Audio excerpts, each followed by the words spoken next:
Це дійсно дуже важлива ініціатива. У нас вже були спроби запровадити і розвинути саме страхування для сільгоспвиробників.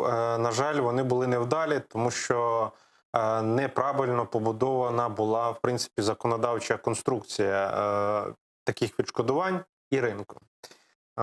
Зараз напрацьовується модель, яка є робочою у багатьох цивілізованих країнах. Зокрема, за базу взята модель Сполучених Штатів Америки, де кредитуванням покрито до 90% Страхування. саме страхуванням, вибачаю, 86, страхуванням. так.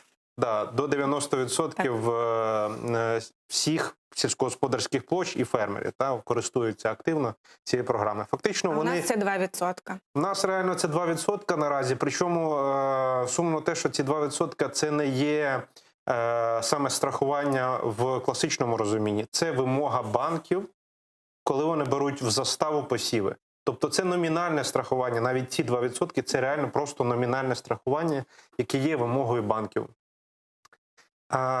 Розробка цієї моделі і її впровадження з наступного року, зокрема за рахунок підтримки держави, для того, щоб запустити цей механізм, для того, щоб сільгоспвиробники спробували і зрозуміли, що це реально дієвий механізм, який допомагає їм в критичні роки, коли в нас посухи, повені, інші негоди, коли вони реально страждають і втрачають очікуваний дохід, і їм немає за що продовжувати виробництво, розплачуватися по рахункам, по кредитам. У них буде фінансова подушка і можливість все ж таки продовжувати бізнес.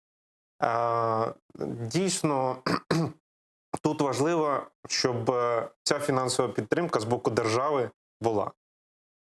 І наразі пропонується 50% саме компенсувати в частині страхових премій, які будуть сплачуватися страховим компаніям, які беруть, по суті, на себе оцей ризик неврожаю.